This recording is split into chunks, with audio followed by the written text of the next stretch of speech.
अस्सलाम वालेकुम स्टूडेंट्स, कैसे हैं आप। उम्मीद है कि सब खैर खैरियत से होंगे। अल्लाह ताला आपको अपने हिफ्ज़ व अमान में रखे। आज हम यूनिट नंबर 12 का लेक्चर नंबर 3 करेंगे, जिसमें हम थ्योरम नंबर 12.1.2 करेंगे। जी, थ्योरम नंबर 12.1.2 जो है वो हमारे प्रीवियस थ्योरम 12.1.1 का कन्वर्स है। कन्वर्स क्या होता है?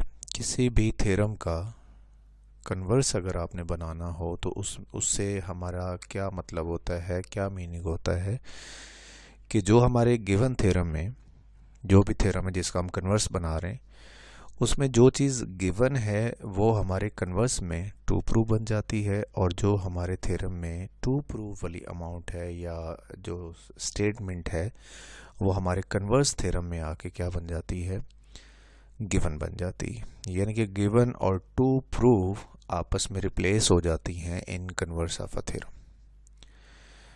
तो हमने 12.1.2 थ्योरम में इसी प्रीवियस थ्योरम का, जिसमें हमने प्रूव किया था कि any point on the right bisector is equal distant from its and points, यानी कि राइट बाइसेक्टर के ऊपर अगर हम कोई पॉइंट लेते हैं तो उसका दोनों तरफ से डिस्टेंस क्या होता है, सेम होता है।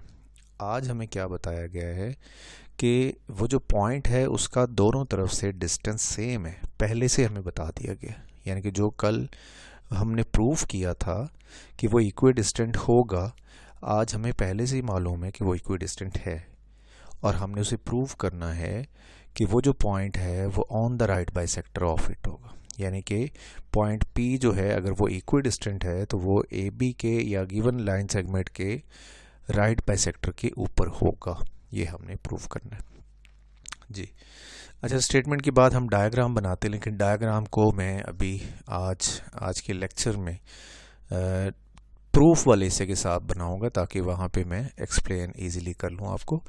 तो आप अभी फ़िलहाल गिवन देखिए। गिवन क्या है हमारे पास एक लाइन सेगमेंट है जिसका नाम AB है, और उस AB के अराउंड एक पॉइंट है हमारे पास कि पॉइंट P का A से और पॉइंट P का B से जो डिस्टेंस है वो सेम है। यानी कि point P is such that PA is congruent to PB। ये हमारा गिवन है, और हम प्रूव करना चाह रहे हैं कि point P is on the right bisector of AB। यानी कि AB का अगर कोई राइट बाइसेक्टर हो तो पॉइंट P उसके ऊपर कहीं पे मौजूद होगा, ये हम प्रूव करना चाह रहे हैं। उसके बाद हमारी कंस्ट्रक्शन क्या है आज की थ्योरम की, कि हमने ज्वाइन करना है पॉइंट P को C के साथ, जो कि हमारे AB लाइन सेगमेंट का क्या होगा, मिड पॉइंट होगा। यानी कि हमने ज्वाइनिंग इस तरह से करनी है कि AB का जो मिड होगा उसी को P से ज्वाइन करवाना है। ठीक है, तो ये हमारी कंस्ट्रक्शन है। अब डायग्राम की तरफ मूव करते हैं।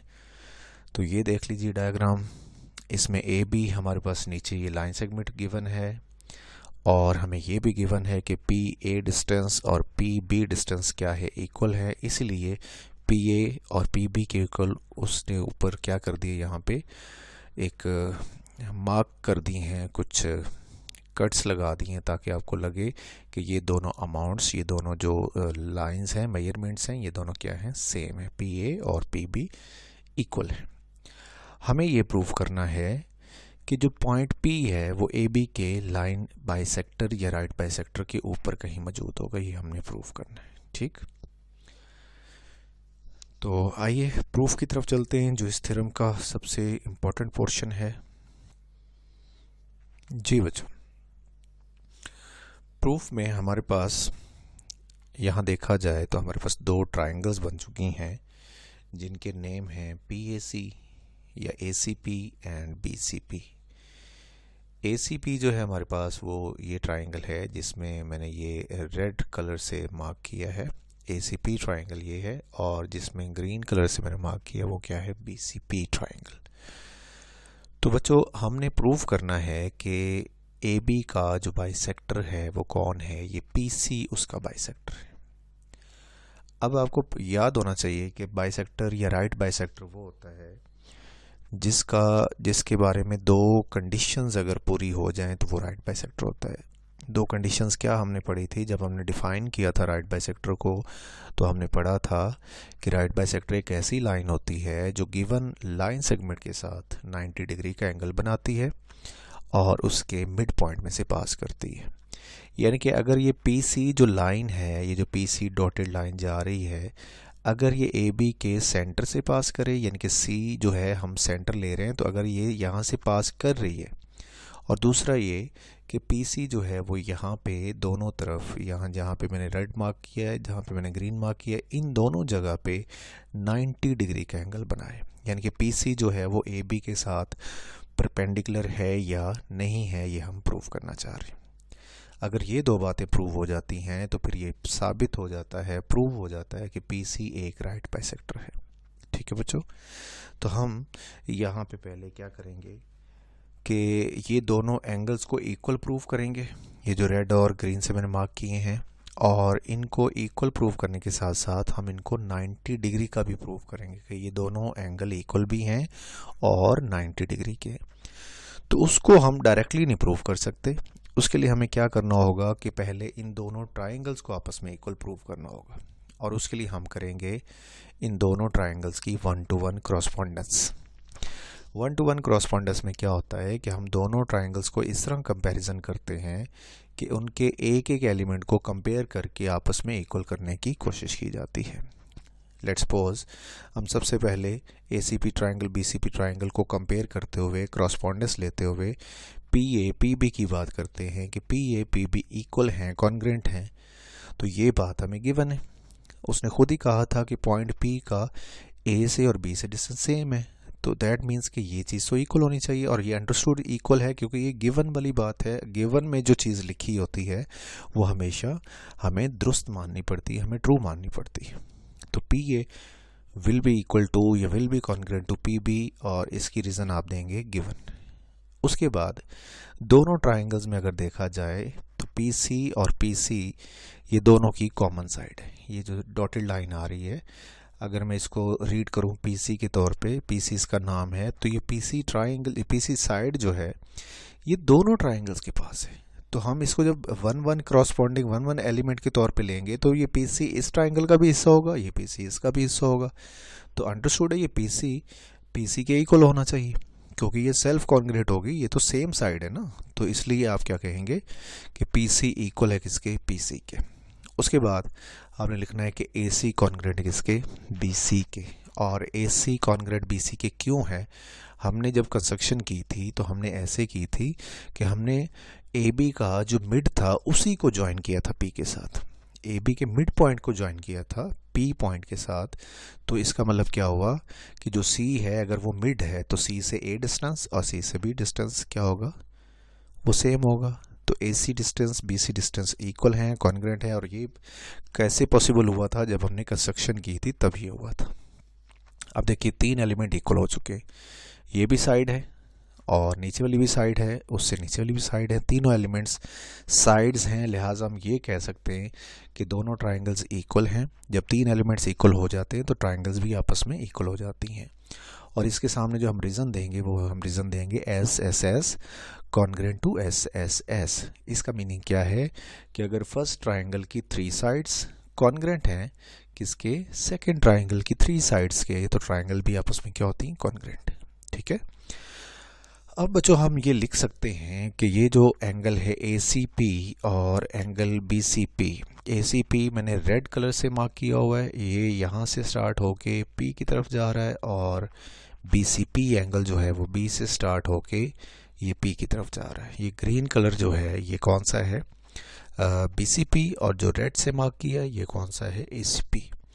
तो ACP एंगल और BCP एंगल इक्वल हो जाएंगे। क्यों इक्वल हो जाएंगे, क्योंकि ट्राइंगल इक्वल हो चुकी हैं, तो अंडरस्टूड उनके सारे एलिमेंट्स क्या होंगे, इक्वल होंगे। अगर ट्राइंगल इक्वल हैं तो उनके रिमेनिंग जितने भी एलिमेंट्स हैं वो सारे इक्वल होंगे। 3 साइड्स तो आपने यहाँ पे इक्वल कर ली हैं, बट जो रिमेनिंग 3 एंगल्स हैं वो भी इक्वल ही होंगे।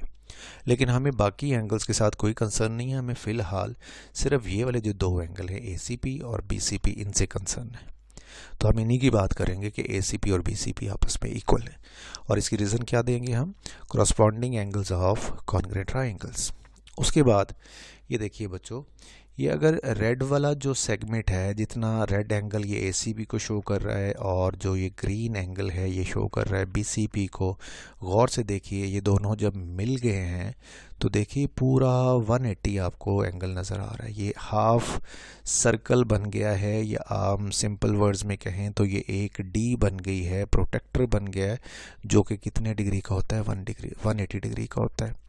तो हम ये कह सकते हैं कि अगर इन दोनों एंगल्स को प्लस कर दिया जाए, यानी कि ACP को और BCP को, तो वो कितना बन जाता है, 180 डिग्री। ये देखिए लिखा हुआ है कि measure angle ACP plus measure angle BCP equals to 180। क्यों है 180, मैंने आपको डायग्राम पे शो करके दिखाया। ये आप ऐसे भी याद रख सकते हैं कि एक ही लाइन के ऊपर जो स्ट्रेट लाइन होती है उसके ऊपर जो दो एंगल्स होते हैं उनको ऐड अप किया जाए, सम अप किया जाए, तो कितना बनता है, 180। और जो दो एंगल्स 180 मतलब सम अप करने पे बना रहे हो, उन दोनों एंगल्स का जो नाम होता है क्या होता है, supplementary angles. Those angles whose sum is equal to 180 are known as supplementary angles. तो यहाँ पे इसकी रीज़न में क्या लिख दीजिएगा, सप्लीमेंट्री एंगल्स। अब बच्चों 1 रिजल्ट और 2 रिजल्ट, ये जो आपने दो रिजल्ट्स यहाँ पे डिड्यूस किए हैं, यहाँ पे देखिए कि इन दोनों रिजल्ट्स को देख के ये पता चलता है कि अगर ये दोनों इक्वल हैं, ये रिजल्ट नंबर 1 में ये कहा जा रहा है, रिजल्ट नंबर 1 में कहा जा रहा है कि ACP और BCP आपस में इक्वल है, और रिजल्ट नंबर 2 में ये कहा जा रहा है ये दोनों मिलके कितना बना रहे हैं, 180 डिग्री। अगर ये इक्वल भी हैं और दोनों मिलके 180 भी बना रहे हैं, तो अंडरस्टूड ये दोनों कितने कितने के होंगे, 90 के होंगे। इसलिए हम लिख देंगे कि मेजर एंगल ACP इक्वल है मेजर एंगल BCP के, और ये दोनों किसके इक्वल हैं, 90 डिग्री के। और ये बात हमें कहाँ से पता चल रही है, 1 और 2 रिजल्ट दोनों को डिस्कस करने से, यानी कि 1 और 2 हमें ये बता रहे हैं कि दोनों इक्वल भी हैं और दोनों 180 भी बना रहे हैं। तो अंडरस्टूड हमें फिर इनको इक्वल ही रखना पड़ेगा, यानी कि 90 के होंगे तो 180 बनेगा। ठीक, अब यहाँ से ये जो बात है ACP and BCP equal to 90, ये बात ये साबित करती है कि ये 90 डिग्री तभी बनेगा जब PC AB के ऊपर क्या होगा, परपेंडिकुलर होगा। PC AB के ऊपर क्या होगा, परपेंडिकुलर होगा। हेंस साबित हो गया कि ACP इक्वल्स टू 90 डिग्री है। एक बात प्रूव होगी कि PC परपेंडिकुलर है AB के ऊपर, और दूसरी बात यह है कि CA डिस्टेंस CB के इक्वल है, कॉन्ग्रुएंट है। तो ये बात तो हम पहले ही कंस्ट्रक्शन में कह चुके हैं कि हमने कंस्ट्रक्शन ही ऐसी की थी कि हमने C को, जो कि मिड पॉइंट था, उसी को मिलाया था P के साथ। तो C से A डिस्टेंस, C से B डिस्टेंस क्या था, सेम था, क्योंकि C मिड पॉइंट है। ये कंस्ट्रक्शन में काम किया था। अब थर्ड रिजल्ट और फोर्थ रिजल्ट ये देखा जाए तो ये दोनों कंडीशंस पूरी हो रही हैं किसकी, राइट बाइसेक्टर की। राइट बाइसेक्टर क्या होता था, एक ऐसी लाइन जो परपेंडिकुलर भी हो और मिड पॉइंट से भी पास करे। ये देखिए थर्ड में ये पता चल रहा है कि PC परपेंडिकुलर है AB के ऊपर, और फोर्थ लाइन में, ये फोर्थ पॉइंट में ये पता चल रहा है कि CA डिस्टेंस CB के इक्वल है, यानी कि C एक मिड पॉइंट है। तो आपका जो PC होगा लाइन सेगमेंट, वो एक राइट बाइसेक्टर होगा। किसका राइट बाइसेक्टर होगा, AB का। और ये बात आपको कहाँ से पता चली, थर्ड और फोर्थ रिजल्ट से, क्योंकि थर्ड और फोर्थ रिजल्ट राइट बाइसेक्टर की दोनों कंडीशंस को पूरा कर रहे हैं। ठीक, हेंस अगर PC एक राइट बाइसेक्टर है AB का, तो फिर इससे तो क्लियरली यही बात साबित होती है कि P जो है वो PC राइट बाइसेक्टर का पार्ट है, PC राइट बाइसेक्टर का हिस्सा है, यानी कि उसके ऊपर कहीं मौजूद है।